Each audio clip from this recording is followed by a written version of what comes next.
I want to tell you a story, if I can, about, as you know, I love history.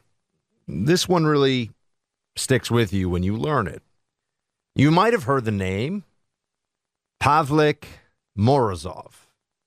Pavlik Morozov. Does that ring a bell? Pavlik Morozov was born in, well, what is now Russia, what was then Russia, then became the Soviet Union. And he was the son of poor peasants, but he was the leader of the communist youth in his village. And he was about 12 years old when his father, who was the leader, this is back in 1930, his father was the leader of the local Soviet. Soviet means council, if anyone's wondering, or a small collective of people coming together to make decisions. His father was the leader of the local Soviet in his town, and 12-year-old Pavlik thought that his dad was an enemy of the Stalinist revolution underway, and so he publicly denounced him for being too favorable to the kulaks. Now, the kulaks were essentially the landowning farmer class that became, well, they were liquidated murdered en masse by the Soviet regime. But young Pavlik Morozov thought that his father was insufficiently devoted to the revolution. So he denounced his own father and denounced his own family, his own parents, publicly. And he was then killed by kulaks and glorified as a martyr by the Soviet regime. So he was glorified by them because the idea was the ideology is all that matters. Your family, your parents, none of that has any bearing. All that matters is the revolution. All that matters is collectivism, communism. That's it. Now, when you look at some of these stories, one, obviously, that as a tool of propaganda was meant to break down family bonds. You know, break down family, break down gender, the very bonds that a civilization should be built upon, even before the state and all of our legislation and all the rest of it. Family is first, right? Well, if you want total and absolute control, you have to break down the family, and you have to come up with an ideological framework that turns people against their own family, right? I mean, I'm sure there are so many people in this audience who I would describe myself as a patriot. I would not turn on my family for anyone or any government, right? Well, you see this, though. You see this, and you will see this even next week at the Thanksgiving table, I'm afraid, in some of your households, where someone, perhaps a younger member of your extended family, a niece, a nephew, second cousin Phil or a third cousin Phyllis or whatever. Do we do third? I guess there are third cousins. No one ever really pays attention to third cousins. But they may all of a sudden want to launch into some lecture about how this midterm election was the defeat of the threat to our democracy and white supremacy and all these other things, these phrases, the sloganeering of the woke left. And you might think to yourself, can we just eat our Thanksgiving dinner and enjoy time with family, which is so precious? And I'm only 40, but I know as I get older, this is the stuff that actually matters. Who you are and what you do to take care of and help the people who matter in your life, who you're interacting with day in and day out. That's all that really matters. And all this other stuff people get all caught up in. Oh, how many social media followers do I have? Oh, am I going to get that bonus at work or whatever? Pales in comparison when you have the perspective of knowing that your family and the people who matter in your life are what matters in your life. But so why do some people come to the Thanksgiving dinner wanting to not just exchange of ideas is great. I've done shows with liberals, and I've always parted, meaning co-hosted shows in the past where I was with a leftist, Bernie Sanders supporting leftist. I've always left on friendly terms. Didn't agree with anything, but I left on friendly terms because I'll speak to anybody who is civil and wants to share ideas. But what you may come across are people who want to tell you that if you don't agree, you're a bad person. And they will be illogical in their arguments. And they will say things that are just untrue and obtuse. But it'll sound like it comes directly from not just MSNBC and CNN on the editorial pages of the New York Times, but these TikTok influencers and these social justice advocates online and the people that are teaching seminars on critical race theory and the diversity educators. You'll say, wait a second. It sounds like you're just parroting. You're just mouthing the preferred slogans here. Have you ever thought this one through? And I'm thinking about this today. One, because some of you are going to be dealing with that at Thanksgiving. My family, we have such a good time at things. We're all just so happy to be together and so blessed that everyone right now in my family, thank God, is doing well and healthy. And I'm sure so many of you have the same. But, other years I've had grandparents pass. We've had different situations, and that's just life. That's what happens.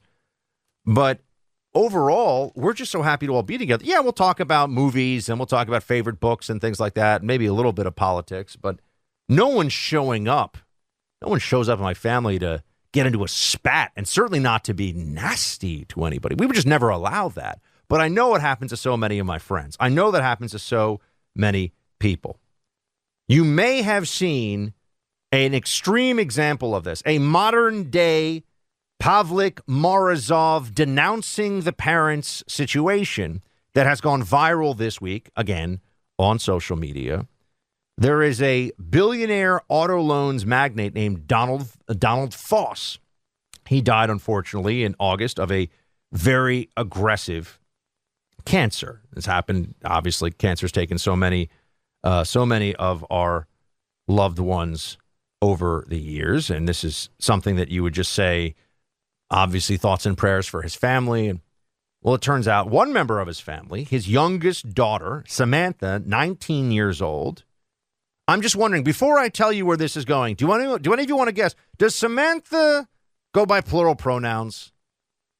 You answered yes. You got that one right. They. Does Samantha, his daughter, who is an adult, so don't give me but she's just a kid. She's an adult. She's 19 years old. She wanted to speak publicly about this. She shared it. She's proud of it. Okay, well, let's talk. Because this is the indoctrination that colleges and universities are doing to your kids all across the country right now. And TikTok and social media. You are fighting against the apparatus. It is more slick. It is more entertaining than the Soviet version, but it really isn't all that different in what it is trying to bring about.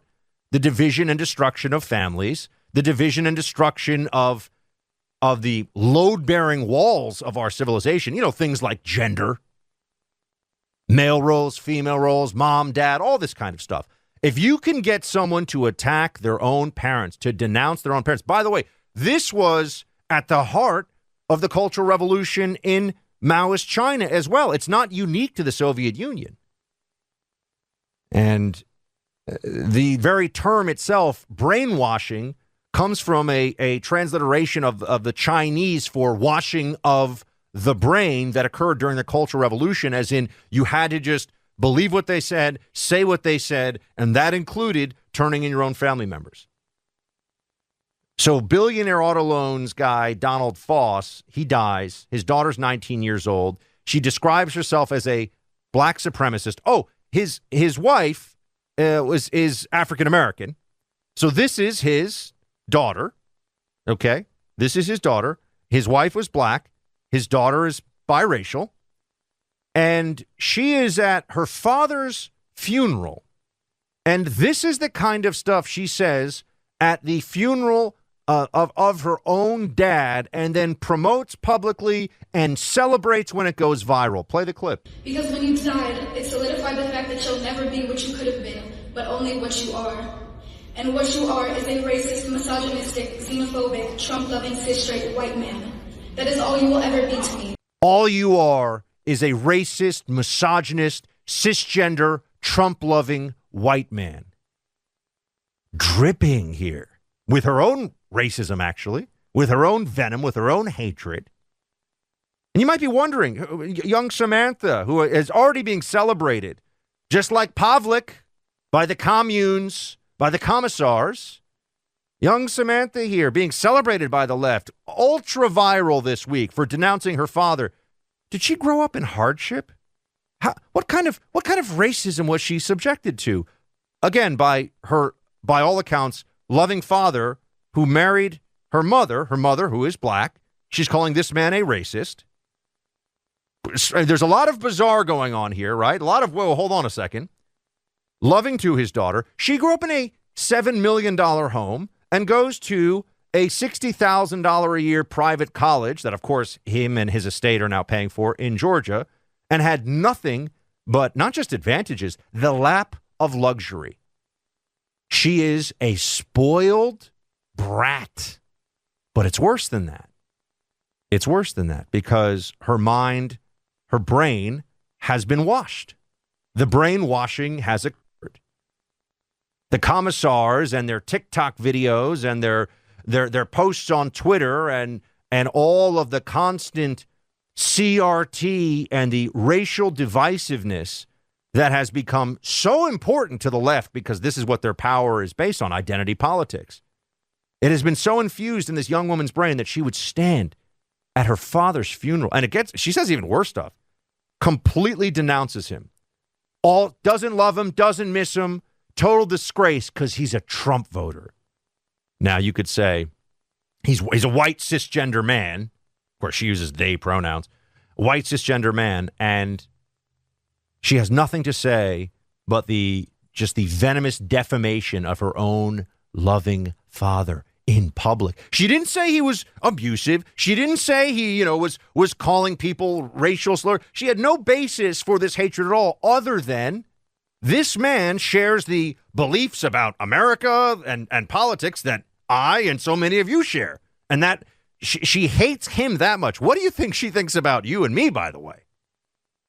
And for anyone who's saying this is just one obviously confused, I'm using plural pronouns, sure, obviously confused 19-year-old woman, the left celebrates this.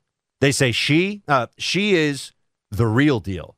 She's like the Antifa of wokeness, you see. She's a shock troop. She'll denounce her own father. She's Pavlik Morozov Part 2. She'll throw her own family under the bus for wokeness. If you don't think that this is being taught to your own children right now in schools, and even more potently in many ways online and by the apparatus, you're not seeing what's going on. And I know many of you do see it. I know you do recognize this, but I'm just for anybody out there who has any doubts. For anyone who's saying, "Oh, Buck, I live in a red state. Things are more normal here in the school." Really? What do you think it's like online? What do you think the YouTube influencers who spend more time talking to your kid most likely day in and day out than anybody else, what do you think they're saying? Oh, if your parents voted for Trump or they're Republicans or they don't support transgender affirmation surgery for 12-year-olds, they're monstrous. Not just to disagree with them, to actually openly hate them. Why? Because as I told you, they want total control. And the only way they can have total control is if they break down the most foundational of human bonds and love between family members. This is the left in America today. I know it's disconcerting, but it is the truth.